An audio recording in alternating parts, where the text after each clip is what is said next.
చూడకుండా ఆయన మరణించాడు. నేను అనుకుంటున్నాను, వృద్ధుడైపోయి, పండు ముసలోడైపోయి, బలహీనుడైపోయి, యేసయ్య ఈ సంవత్సరం వస్తాడేమో, యేసయ్య ఈ సంవత్సరం పుడతాడేమో, యేసయ్య ఈ సంవత్సరం దేవుని సన్నిధికి తీసుకొస్తాడేమో అని అనేక సంవత్సరాల నుంచి దేవుని మందిరములో కనిపెడుతూ ఉంటాడు. సిమియోను క్రీస్తుని గుర్తుపట్టిన వాడై ఉన్నాడు. దేవుని కార్యాలు నమ్మాలి. ఆమేన్. హల్లెలూయా.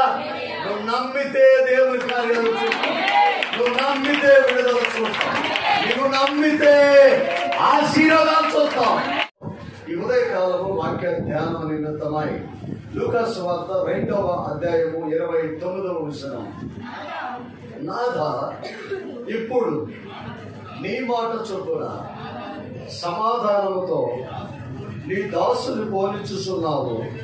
అన్ని జనులకు నిన్ను బయలుపరుచుటకు వెలుగుగాను ఈ ప్రజలైన ఇశ్రాయేలుకు మహిమగాను నీవు సకల ప్రజల ఎదుట సిద్ధపరిచిన నీ రక్షణ నేను కనులారా చూసి తిని.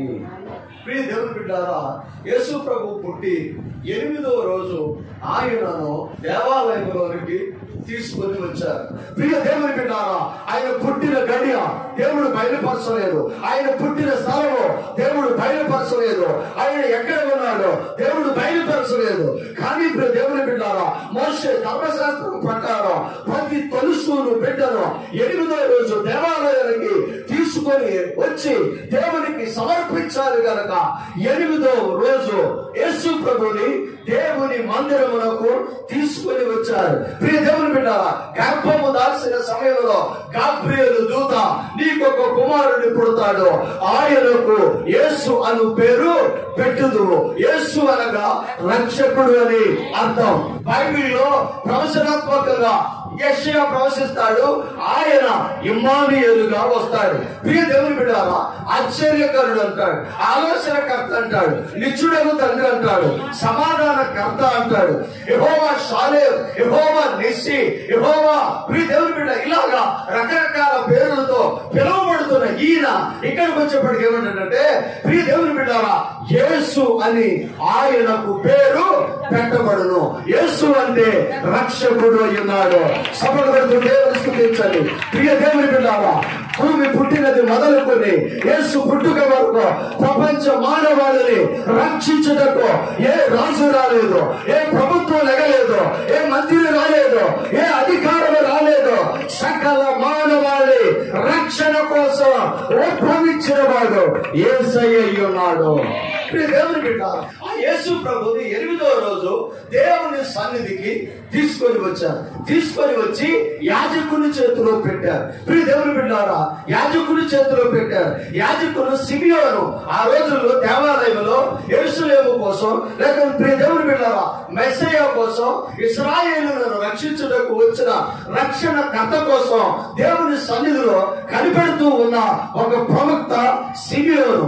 ఆ సిమియోను చేతికి యేసు ప్రభువుని అప్పగించాడు. యేసు ప్రభువుని 2 చేతులతో ఇలా పట్టుకొని ముగ్ధుడైపోయాడు, ఆనందించాడు, పరవశించాడు. కారణం ఏంటో తెలుసా? ప్రియ దేవుని బిడ్డారా, ఈ యొక్క సిమియోని జీవిత చరిత్ర ఎలాంటిదంటే, యేసు ప్రభు పుట్టుక కోసమే దేవుని మందిరంలో కనిపెడుతూ ఎదురు చూస్తున్న గొప్ప యాజకుడు అయి ఉన్నాడు. మొట్టమొదట ఈ వార్తను మోసుకొని వచ్చింది గాబ్రియేలు దూత, రెండోది దానిని అంగీకరించింది మరియా, మూడోది ప్రియ దేవుని బిడ్డారా దానికి సమర్థించిన వాడు యోసేపు, నాలుగోది ప్రియ దేవుని బిడ్డారా ఆ విషయాన్ని నమ్మిన వాడు గొర్రెల కాపాడు, ఐదోది ఆయన ఏమై ఉన్నాడో వెల్లడి పరిచిన వారు జ్ఞానులై ఉన్నారు, ఆరోది సిమియోను దేవుని సన్నిధికి ఆయన తీసుకొని వచ్చినప్పుడు ఆయనను 2 చేతులతో ఇలా పట్టుకొని, నాదా ఇప్పుడు నీ మాట చొప్పున సమాధానముతో నీ దాసుని పోనిచ్చుచున్నావు. అన్ని జనులకు నిన్ను బయలుపరచుటకు వెలుగుగాను, నీ ప్రజలైన ఇశ్రాయేలులకు మహిమగాను నీవు సకల జనుల ప్రజల ఎదుట సిద్ధపరిచిన నీ రక్షణను కనులారా చూస్తున్నా. అంటే దేవుడు ఆదాము మొదలుకొని ప్రియ దేవుని బిడ్డలారా మలాకి వరకు ఏ ప్రవక్తల గురించి మాట్లాడాడో, ఏ మెస్సయ్య గురించి మాట్లాడాడో, ఏ మెస్సయ్య కోసం ప్రవక్తలు ఎదురు చూశారో ఆ యొక్క రక్షణను సిమియోను చేతిలో ఇమిడిపోతుంది. ఇప్పుడు సిమియోను యేసు ప్రభుని ఎలా చూస్తున్నాడంటే ఒక చిన్న బాలుడు లాగా చూడలేదు. ఆయన బలవంతుడు. ఈ రోజున చాలా మంది యేసు ప్రభు అంటే ఒక పశువుల పాకలో పెట్టి బాలుడుగా చూస్తాం. ఈ రోజు ప్రజలు బిడ్డారా, యేసు ప్రభు బాలుడు కాదు, ఆయన యూదా గోత్రపు కొదమసింహం. ఆయన బలవంతుడు. ఈ సమస్యలు తీసివేయగలడు, ఈ రోగాలు తీసివేయగలడు, నిన్ను జయించగలడు. సమస్తమును ఆయనకు శక్తిగా ప్రియ దేవుడి బిడ్డారా, ఆయన ఉన్నతమైన దేవుడైన సిమియోను ఒక భిన్నమైన ఆరాధన అక్కడ చేస్తున్నాడు. అందరూ యేసు ప్రభుని చిన్న పిల్లవాడిలాగా చూస్తుంటే సిమియోను ఎలా చూస్తున్నాడంటే సకల జనుల రక్షణ కోసం దేవుడు పంపించిన మెస్సయ్యగా ఆయన చూస్తూ ఉన్నాడు. దేవుడు బిడ్డారా, ఎందుకు సిమియోనికే ఈ విషయం బయలుపరచబడింది? 26 నుంచి చూడండి. 26 నుంచి అతడు ప్రభు యొక్క క్రీస్తుని చూడక మునుపు మరణము పొందడని అతనికి పరిశుద్ధాత్మ చేత బయలుపరచబడి ఉండెను. ఆత్మవశుడై అతడు దేవాలయంలోనికి వచ్చాను. చాలా జాగ్రత్తగా గమనించారు. బైబిల్లో ఒక్కొక్కడికి ఒక్కొక్క బిరుదు ఉంది, ఒక్కొక్కరికి ఒక్కొక్క పేరు ఉంది. ఆ పేరును బట్టి దేవుని బిడ్డారా వాడి యొక్క పరాక్రమం ఏంటో అర్థమవుతుంది. నిమ్రోదు పరాక్రమము కలిగిన వేటగాడు అని ఆయనకి పేరు ఉంటుంది. దేవుని బిడ్డారా, ఈయనకి ఏ పేరు ఉందంటే అతడు ప్రభు యొక్క క్రీస్తును చూడక ముందు చావడం. ఆదిలో ఆదాముతో ప్రమాణం చేసిన దేవుడు మెస్సయ్యని ఇస్తానని. ఆ తర్వాత ప్రవక్తలందరూ కూడా ప్రవశిస్తూ వచ్చారు. ప్రవక్తలందరూ కూడా మెస్సయ్యను గురించి మాట్లాడుతూ వచ్చారు. వాళ్ళలో దేవుని బిడ్డ అనేక మంది సేవకులు బిలాము దొంగ ప్రవక్త అంటాడు. కానీ దేవుని బిడ్డ నక్షత్రము యాకోబులో ఉదయిస్తుందని బిలాము ప్రవక్తే ప్రవచించాడు. నక్షత్రము యాకోబులో ఉదయించదని ప్రకటన చేసింది బిలామే. మరి బిలాము అబద్ధ ప్రవక్త ఎలా అవుతాడు? బిలాము దేవుడి చేత ఎన్నుకొని గొడవ వాడని ఎలా అవుతాడు? ఇశ్రాయేలు ప్రజలను శపించమని బాలాకు బిలాము దగ్గరకు వచ్చినప్పుడు బిలాము అన్నమాట ఏమని చెప్పించను ఇశ్రాయేలు ప్రజలను, వారు దేవుని బిడ్డలు కదా, వారిని నేను శపించలేను అంటే. అలాంటి యొక్క బిలాముకు దేవుడు బయలుపరిచిన మాట నక్షత్రము యాకోబులో పుట్టును. ఇర్మియాకు, యెషయాకు, ఈ యొక్క జకర్యాకు, మీకాకు ఆయన ప్రవచనం ద్వారా ప్రవచించాడు. వాళ్ళు ప్రవచన వారి జీవితంలో అది నెరవేరుతూ వచ్చింది. కానీ సిమియోను భిన్నంగా కనబడుతూ ఉన్నారు. మెస్సయ్యను చూసే వరకు పాత నిబంధనల భక్తుల్లో అతి పరిశుద్ధుడు యెషయా. క్రీస్తుని గురించి ఎక్కువ ప్రవచనాలు ప్రవచించిన వాడు యెషయా. యెషయా నీతిపరుడు, యెషయా పరిశుద్ధుడు, యెషయా దేవుని కృపను పొందుకున్నవాడు. కానీ ఇప్పుడు దేవుడు పెట్టారా ఎంత బలమైన ప్రవచనము యెషయాకి దేవుడు ఇవ్వలేదు. కానీ ఇక్కడ ఏమంటాడంటే సిమియోను క్రీస్తు పుట్టి నీ చేతులకు వచ్చే వాళ్ళకి నువ్వు చావవు. ఏమండి, ఆదాము మొదలుకొని అబ్రహాము మొదలుకొని ఇప్పటి వరకు దాదాపుగా మామూలుగా లెక్కేస్తే 6000 సంవత్సరాలు. మొదటి శతాబ్దంలోనే దేవుడు ఆదాముతో మాట్లాడిన ఆ ప్రవచనము 6000 సంవత్సరాల తర్వాత యేసయ్య పుడతాడు. అది ఎవరికి తెలుసు? దేవుడికి తప్ప ఎవరికి తెలియదు. దేవుడు సిమియోన్ని దేవుని మందిరంలో పెట్టాడు. దేవుని మందిరంలో ఆయన ఉంటున్నాడు. మీరు దేవుని పెట్టారా? నేను అనుకుంటాను 50 కాదు, 60 కాదు, 70 కాదు, 100 కాదు, 200 కాదు, 300 కాదు, 1000 కాదు, 10,000 సంవత్సరాలైనా యేసయ్య పుట్టాలి, సిమియోను ఎత్తుకోవాలి, సిమియోను యేసయ్యకు పేరు పెట్టాలి. అప్పుడు చనిపోతాడు. మరొకసారి చూడండి. అతడు ప్రభు యొక్క క్రీస్తును చూడక ముందు మరణము చూడడని అతనికి పరిశుద్ధాత్మ ద్వారా బయలుపరచబడేను. ఆత్మవశుడై అతడు దేవాలయంలోనికి వచ్చాడు. అంటే యేసు ప్రభువును చూడకుండా ఆయన మరణించాడు.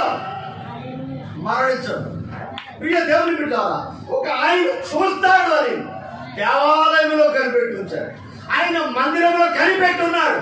నేను అనుకుంటున్నాను, వృద్ధుడైపోయి పండు ముసలోడైపోయి బలహీనుడైపోయి యేసయ్య ఈ సంవత్సరం వస్తాడేమో, యేసయ్య ఈ సంవత్సరం పుడతాడేమో, యేసయ్య ఈ సంవత్సరం దేవుని సన్నిధి తీసుకొస్తాడేమో, యేసయ్య ఈ సంవత్సరం దేవుని సన్నిధి తీసుకొస్తాడేమో అని అనేక సంవత్సరాల నుంచి దేవుని మందిరములో కనిపెడుతూ ఉంటాడు. ఏ మగపిల్లోని మందిరంలో తీసుకొచ్చినా ఆయన ముఖంలో చూసి ఈయనేనేమో రక్షకుడు అని ఎత్తి ముఖంలో చూసి ప్రార్థన చేసి ఉండొచ్చు. కానీ దేవుని బిడ్డ దేవుని ప్రత్యక్షతను, దేవుని లేఖన నెరవేర్పును ప్రియ దేవుని బిడ్డారా ఆయన ప్రవక్తలకు తప్ప మరి ఎవరికి తెలియదు. సిమియోను క్రీస్తుని గుర్తుపట్టిన వాడై ఉన్నాడు. దేవుని కార్యాలు నమ్మాలి. ఆమేన్, హల్లెలూయా. నువ్వు నమ్మితే దేవుని కార్యాలు చూస్తావు, నువ్వు నమ్మితే విడుదల చూస్తావు, నువ్వు నమ్మితే ఆశీర్వాదాలు చూస్తావు, నమ్మితేనే మేము చూస్తాం. ఆయన అదే నమ్మాడు దేవుని బిడ్డ. కానీ జక్కరయ్య ఏంటి నమ్మలేదు. జక్కరయ్య నమ్మలేదు. నీకు బిడ్డలు పుడతారంటే నమ్మలేదు.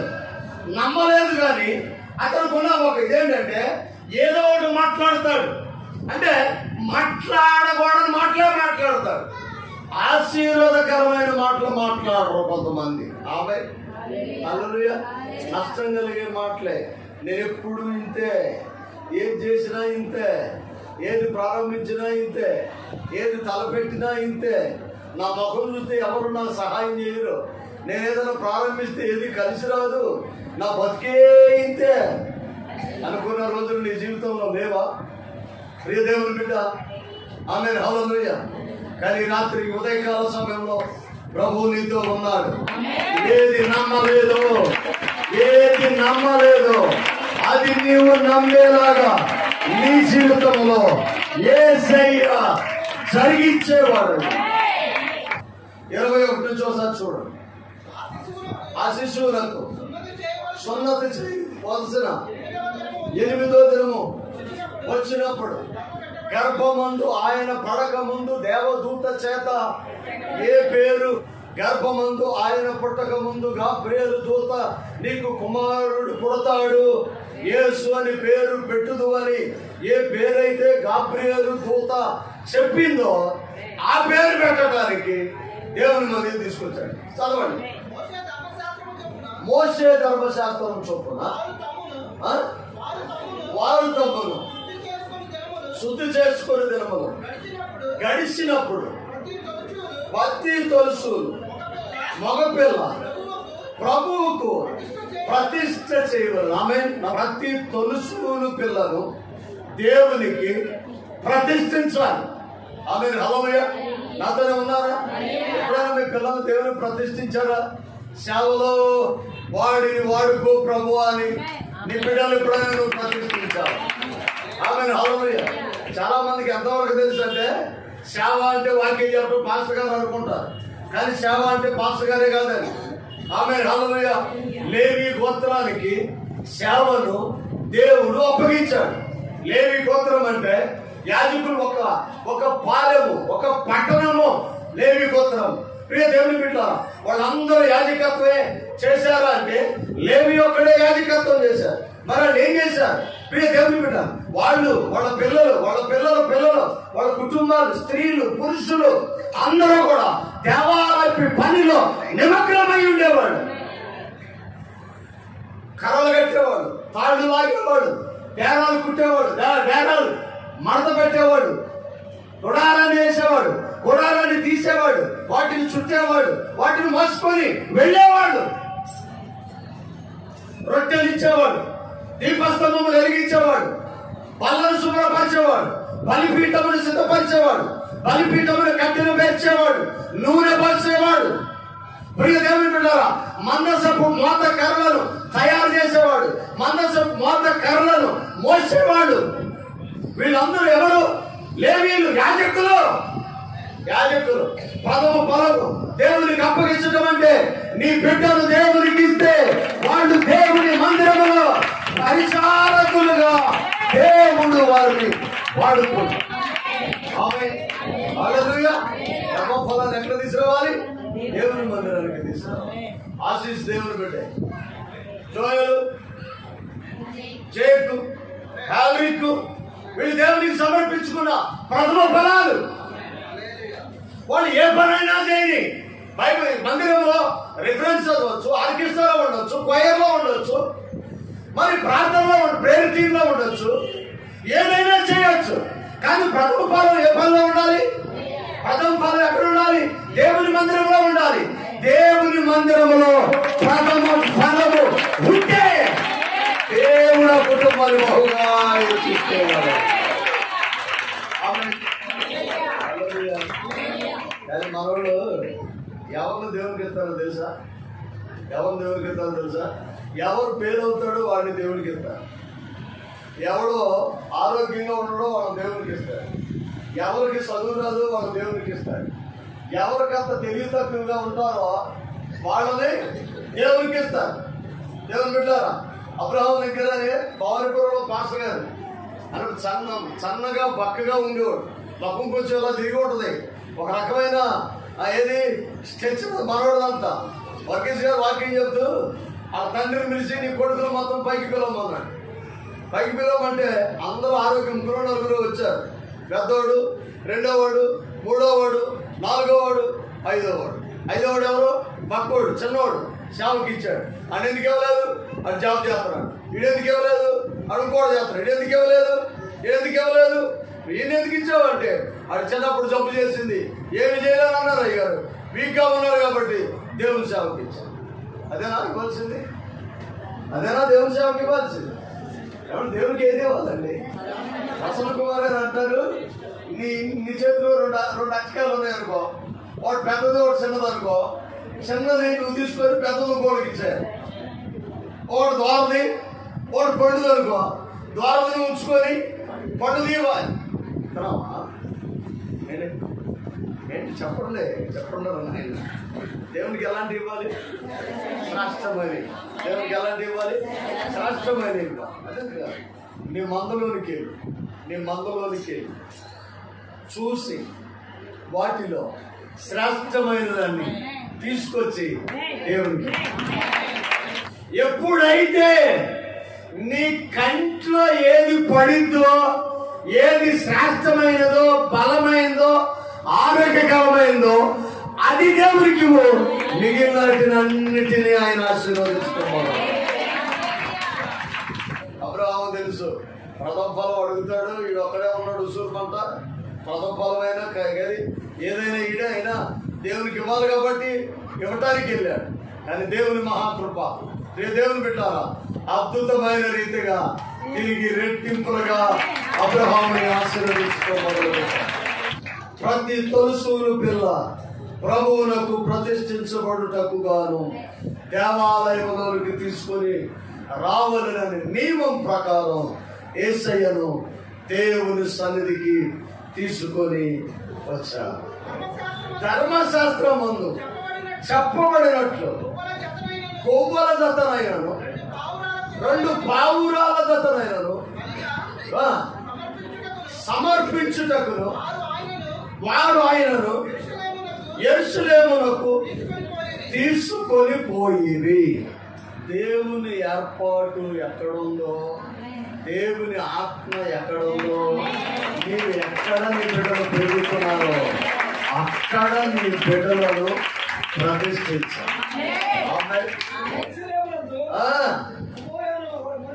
సిమియోను అని ఒక మనుషుడు ఉండేను.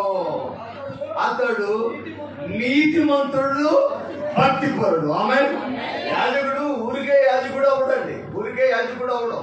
సిమియోను ఎవరంట? నీతిమంతుడు అంట. అయితే సేమ్ టైం ఎవరు? భక్తిపరుడు. మీ దేవుని బిడ్డలారా, ఎందుకు ఇశ్రాయేలులకు రక్షణగాను, అన్య జనులకు ఎలుగుగాను, సకల జనులకు దేవుడుగా ఆయన పంపించాడని గుర్తుపట్టుటకు. ఆమేన్. మీ దేవుని బిడ్డలారా, మరి ఇంట్లో పెరిగి ఆయన సేవకు వస్తే నమ్మకపోవచ్చు, కానీ ఎక్కడ తీసుకురావాలి? 8వ రోజు దేవుని మందిరంలో తీసుకొని వచ్చి దేవుని యాజకుడు గుర్తుపట్టి చెప్పాలి. క్వాలిటీ చెకింగ్ అన్నమాట. ఏం చెకింగ్? దేవాలయానికి తీసుకొని వచ్చినప్పుడే సిమియోను చేతితో పట్టుకున్నాడు. అనేక సంవత్సరాలుగా ఎదురు చూస్తున్న మెస్సయ్య ఇతడే. దేవుని బిడ్డ, ఒక విచారకరమైన సంగతి నేను చెప్పనా? ఎంత స్పష్టంగా బైబిల్లో దేవుని దూత మాట్లాడి మరియకు కుమారుడు ఇచ్చాడు. యోసేపు దాన్ని సమ్మతించాడు. గొర్రెల కాపరులు దాన్ని ప్రకటించారు. జ్ఞానులు నిర్ధారణ చేశారు. సిమియోను ఇతడే అన్నాడు. కానీ యూదులు ఈ రోజుకు కూడా ఆయన నమ్మలేదు. విలాప గోడ దగ్గరికి వచ్చి తలగొట్టుకొని ఈ రోజు కూడా మెస్సయ్య కోసం వాళ్ళు ఏడుస్తూనే ఉంటారు. అంటే ప్రవక్త మాటను కూడా వారు నమ్మలేదు. బైబిల్ అదే చెప్పింది, చూసి నమ్మిన వారి కన్నా చూడక నమ్మిన వారు ధన్యులు. మనం ఎవరిని? ధన్యులము. మనము నమ్మాము, మనము విశ్వసించాము, మనము రక్షణను అంగీకరించాము, ఆ రక్షణను మనం స్వీకరించాము. కనుకే ఈ రోజు క్రిస్మస్ ఆనందాన్ని ప్రభు మన ఇంటిలో, మన బిడ్డలో, మన వ్యాపారంలో, మన కుటుంబంలో ఆయన మనకు ఇచ్చిన వాడు. దేవుని బిడ్డ, నమ్మాలంటే నమ్మాలి. నమ్మకపోతే నువ్వు వేరు చూడలేదు. నమ్మాలి. కొట్టరాలువా బిడ్డలు ఇస్తారంటే నమ్మాలి. వృద్ధుడువా దేవుడు దీవిస్తాడంటే నమ్మాలి. అనారోగ్యమా దేవుడు స్వస్థత ఇస్తాడంటే నమ్మాలి. మేలు లేదా దేవుడు ఇస్తాడంటే నమ్మాలి. దేవుడు ఏదైనా చేస్తాడంటే నిన్ను నీవు కొలుసుకోకూడదు. నా జీవితంలో నేను ఎప్పుడు అభివృద్ధి చూడలేదు, నేను ఎలా దీవించబడతానో నువ్వు అనుకోకూడదు. నీ యొక్క సామర్థ్యమును బట్టి కాదు దేవుడు ఇచ్చేది, ఆయన కృపను బట్టి నీకు ఇస్తాడు. అర్థమవుతుందా? ఆయన కృపను బట్టి నీకు ఇస్తాడు. ఒకవేళ అర్హతే కావాలి అనుకుంటే ఇప్పుడున్న వాటికి, ఇప్పుడు బతుకున్న వాటికి, ఇప్పుడు అనుభవిస్తున్న వాటికి మనం దేనికి అర్హులము కాదు. కానీ ఇప్పుడు దేవుని బిడ్డలారా, మనకు కృప ఉంది కాబట్టి సమస్తాన్ని దేవుడు మనకు అనుగ్రహించే. దేవుడు అసాధ్యాలను సాధ్యపరుస్తాడంటే ఆమె హల్లెలూయా. నీ జీవితంలో అభివృద్ధిని కలవచ్చు, కానీ దేవుడు దాన్ని ఇచ్చి తీరుతాడు. ఆమె హల్లెలూయా. ఇశ్రాయేలీయులకు కలగబోవు రక్షణ సిమియోను చేతిలో ఇమిడిపోదు. ఎలాంటి వాడో తెలుసా ఆయన? సిమియోను చేతిలో ఉన్న బాలుడు సామాన్యము కాదు. ఆకాశమా కలుగును కాకంటే కలిగినది, భూమి కలుగును కాకంటే కలిగింది. ఆకాశమును భూమిని వేరుపరిచిన వాడు, సముద్రమునకు వెల్లలు వేసిన వాడు ఆ యేసయ్య సిమియోను చేతిలో. దేవుడు నీకు కావాలి అని అనుకుంటే నీ దగ్గరకు రాగలడు, నీ ఇంట్లోకి రాగలడు, నీలోకి రాగలడు, నీ స్థితిని మార్చి ఉన్నతంగా దీవించగలిగిన వాడు యేసయ్య. దేవుడు 33 చూడండి. యోసేపు ఆయన తల్లి ఆయనను గురించి చెప్పబడిన మాటలను విని ఆశ్చర్యపడింది. అర్థమైందండి? సిమియోను మాట్లాడుతున్న మాటలు ఆశ్చర్యపోయారు. కారణం ఏంటంటే వాళ్ళకి తెలియదు. ఇంకా ఎక్కడో గాబ్రియల్తో వచ్చింది, కుమారుడు ఇస్తానన్నారు. అంత కన్ఫర్మైంది. కన్ఫర్మయ్యి దేవాలయం దగ్గరకు తీసుకొచ్చేప్పటికి సిమియోను మాట్లాడుతున్న మాట, లేక దాసుడు సేవకుడు మాట్లాడుతున్న మాటలు విని ఆశ్చర్యం వేసింది. వాళ్ళు నమ్మలేకపోతున్నారు. కింద వస్తే చూడండి, సిమియోను వారిని దీవించి ఇదిగో అనేక హృదయ ఆలోచనలను బయలుపరచబడినట్లు ఇశ్రాయేలీయులలో అనేకులు పడుటకును తిరుగులేసుటకును వివాదాస్పదమైన గుర్తుగా ఈయన నియమింపబడి ఉన్నాడు. చెప్పడు దేవుని బిడ్డారా, రెబెక్కా ప్రవక్త దగ్గరికి వచ్చి ప్రార్థన చేసేటప్పుడు ప్రవక్త మాట్లాడుతున్న మాట, 2 జనపదములు నీ గర్భంలో ఉన్నాయి అని. మా డాక్టర్లు అయితే ఏం చెప్తారంటే, అమ్మ నీకు కవల పిల్లమ్మ 2 డబ్బులు కొడతారు నీకు అని చెప్తారు. జనరల్ చెప్పరు, ఎందుకంటే మన చట్ట ప్రకారం ఒప్పుకోరు. ఆశ్చర్యం అయితే చెప్తారు, అమ్మాయిలు అబ్బాయిలే చెప్తారు. కానీ మన దగ్గర చెప్పరు, పైగా పెద్ద బోర్డు పెడతారు.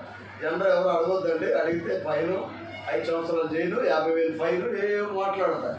కానీ అక్కడ అలా కాదు. 5వ నెలలో 6వ నెలలోనూ జనరల్ చెప్పేస్తారు, అమ్మాయో అబ్బాయి చెప్పేస్తారు. తర్వాత చెప్పేసిన తర్వాత మళ్ళీ ఏమంటారంటే పేరు కూడా నిర్ణయించుకొని అంటాడు. ఆడు పుట్టి కేవలం పేరు పెట్టేట 2 ఒకేసారి జరిగిపోవాలి. ఇప్పుడు దేవుని పెట్టారు అంటే జనరల్ అక్కడ చెప్పేస్తారు. కానీ ఇక్కడ జనరల్ చెప్పడమే కాదు, జాతకం చెప్పేస్తున్నారు. ఇక్కడ ఏం చెప్తుంది? నీ గర్భంలో 2 జనపదములున్నవి, పెద్దవాడు చిన్నవాడికి అవుతాడు. దేవుడు అంత క్లియర్ గా బిడ్డలు ఇస్తాడండి. ఆమె అంత క్లియర్ గా బిడ్డలు ఇస్తాడు. ఆమె ఎవరైతే విరిగి నలిగిన హృదయంలో ఆయన నాకు కావాలి అని అన్నామో వారికి వివాద రహితుడిగా ఉన్నాడు. అద్భుతమైన కృప వారికి ఆయన బయలుపరుస్తాడు. ఎందుకు వచ్చే ఇద్దరు చక్కని మాట్లాడతారు చూడండి. మరియు నీ హృదయంలోనికి ఒక ఖడ్గము దూసుకొని పోవునని ఆయన తల్లి అయిన మరియతో చెప్పాను. అమ్మా, నీ కుమారుడు వివాదాస్పదంగా ఉంటాడు, పెరిగి పెద్దవాడు అవుతాడు, అనేక మందిని విడిపిస్తాడు, ఇశ్రాయేలుకు రక్షణకర్తగా ఉంటాడు, అయితే ఆశీర్వాదకరంగా ఉంటాడు, అద్భుతాలు ఆయన చేస్తాడు, సకల సృష్టికి ఆయన రక్షకుడు. కానీ హృదయములో నుంచి ఖడ్గము దూసుకొని వెళ్ళును. ఈ మాట సిమియోను వేదనగా చెప్తున్నాడు. కారణం ఏంటో తెలుసా? 33.5 సంవత్సరాల వయసు వచ్చేప్పటికి ఆయన్ని సిలువ వేస్తారు, చంపేస్తారు, హింసిస్తారు. అది తల్లిగా నువ్వు చూసి నీ హృదయములోనికి ఖడ్గము దూసుకొని వెళ్ళి నీ దేవుని బిడ్డ దానికి నీవు సిద్ధముగా ఉండవు. 8వ